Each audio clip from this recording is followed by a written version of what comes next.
बोलिए श्री पंडित जी महाराज की जय।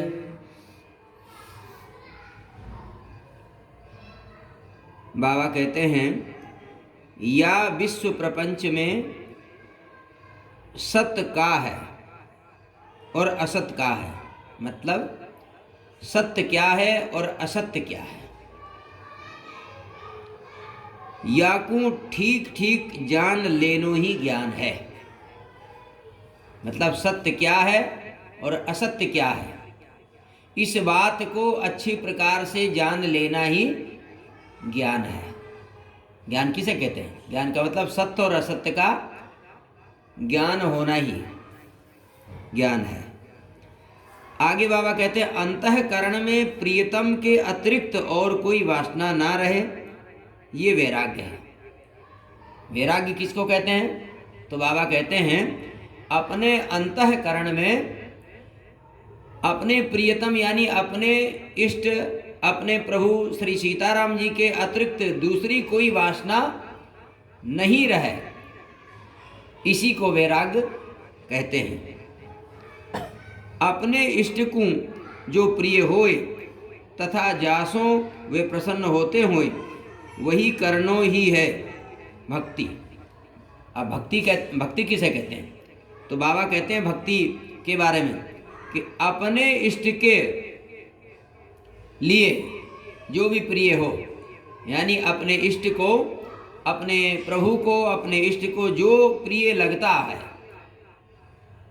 जिससे वो प्रसन्न हो, जो उन्हें अच्छा लगता है, वही करना भक्ति है। भक्ति का मतलब क्या? जो हमारे ठाकुर जी को अच्छा लगता है वही कार्य हम करें, बस ये भक्ति है। अपने और प्रियतम के मध्य जो उपस्थित है जाए, वाको त्याग करनो ही है त्याग। अपने और अपने इष्ट प्रभु श्री सीताराम जी के बीच में जो उपस्थित हो जाता है, यानी बाधा बन के जो खड़ा हो जाए, तो उसका त्याग करना ही वास्तविक त्याग है। अपने इष्ट और अपने बीच में जो बाधक बन के आ जाए, उसका त्याग करना ही त्याग है। वाह। जो असत्य जानवे में आयो है, वासों चित्त को सर्वथा हट जानो ही वैराग्य है। और भी आगे बाबा कहते हैं कि जो असत्य जानवे में आयो है, मतलब जो असत्य जानने में आ गया है कि हमने जान लिया कि ये असत्य है, तो कहते हैं उससे अपने मन को हटा लेना ही वैराग्य है।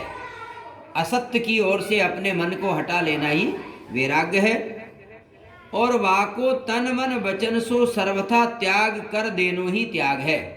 असत्य वस्तु का तन मन और वचन से त्याग कर देना ही त्याग है। अब बचो सत्य, याकू पाइवे के ताई प्रयत्न करनो ही भक्ति है। सत्य को प्राप्त करने के लिए ही जो हम प्रयत्न करते हैं, यही भक्ति है। भक्ति का मतलब क्या? सत्य को पाने के लिए जो हम प्रयास करते हैं वही भक्ति है। और सत्य का मतलब भगवान। भगवान को पाने के लिए जो जो हम प्रयास करते हैं वो भक्ति है। सेवा में निष्कामता तथा भाव को होना परम आवश्यक है। बाबा कहते हैं सेवा में निष्कामता होना चाहिए और भाव भी होना चाहिए। प्रियतम के सुखार्थ जो कियो जाए, वही है सेवा। अपने इष्ट के सुख के लिए जो जो किया जाता है वो सब सेवा है। सेवा की परिभाषा बताई बाबा ने। सेवा का मतलब है अपने इष्ट को, अपने इष्ट के सुख के लिए जो जो हम करते हैं वो सेवा है। आगे बाबा कहते हैं जागृत की तो दूर, स्वप्न में हूँ प्रियतम के अतिरिक्त दूसरी वस्तु ना आवे। बाबा कहते हैं जागृत की तो बात ही अलग है, स्वप्न में भी अपने प्रियतम यानी अपने इष्ट के सिवाय दूसरी वस्तु आना नहीं चाहिए हमारे बीच में। सब स्थिति परिस्थितिन में केवल और केवल प्रियतम ही नेन मन प्राण और तन में समायो रहे। कोई भी स्थिति हो, कैसी भी विकट से विकट परिस्थिति हो, लेकिन उस परिस्थिति में भी जो है हमारे मन में, हमारे प्राण में, हमारे शरीर में हमारे प्रभु ही समाये रहना चाहिए। अपने शरीर की हूँ सुधि ना रहे, यही स्थिति को नाम है सिद्धावस्था। यानी हम अपने प्रभु की याद में इतने खो जाएं कि हमें अपने शरीर का भी ध्यान ना रहे। तो बोले ऐसी स्थिति का नाम ही है सिद्ध अवस्था। सिद्ध का मतलब क्या? जो अपने आप को भुला है भगवान के चिंतन में, यह है सिद्ध अवस्था। जहाँ जाय के सवरे संकल्प और विकल्पन को उठनो हूँ सर्वथा बंद है जाए, यही है प्रियतम को देश। अपने प्रभु का देश कौन सा है? तो बाबा कहते हैं जहाँ जाने के बाद में, यानी जिस स्थिति में पहुँचने के बाद में हमारे संकल्प और विकल्प ये उठना बंद हो जाए, समझो हम अपने इष्ट के देश में पहुँच गए। जहाँ हमारे मन के संकल्प विकल्प उठना बंद हो गए और एक केवल हमारे प्रभु रह गए, तो समझिए कि अब हम अपने प्रभु के देश में पहुँच गए। भजनानंद तो श्री भगवत प्राप्त सोहू बढ़ के है। भजन का जो आनंद है, तो बाबा कहते हैं भजन का जो आनंद है वह तो भगवत प्राप्ति से भी बढ़ कर के है। भजन का आनंद, वाह, भजन का आनंद तो भगवत प्राप्ति से भी बढ़कर है। ये बात आनंद की है, जोरदार। भजन का आनंद भगवत प्राप्ति से भी बढ़कर है। याही सो भजन को आनंद तो भजन करवे वारे को अवश्य ही प्राप्त होए। कहते हैं इसीलिए तो भजन का आनंद भजन करने वाले को प्राप्त होता है। जब तक वह भजन के आनंद को महत्व नहीं देगा, तब तक भजन का आनंद कैसे मिलेगा? महत्व देना पड़ेगा ना।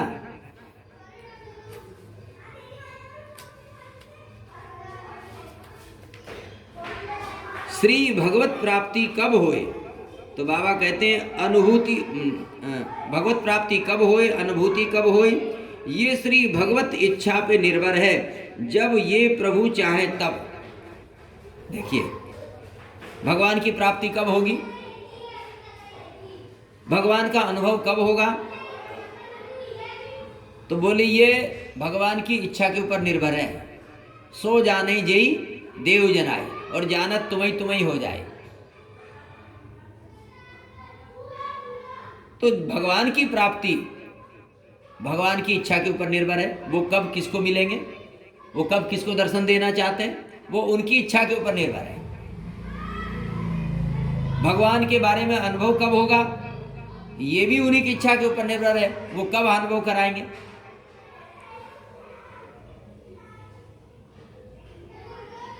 निंदा करवे की बात सुननो ही पाप है। अब बाबा कहते हैं पाप क्या है?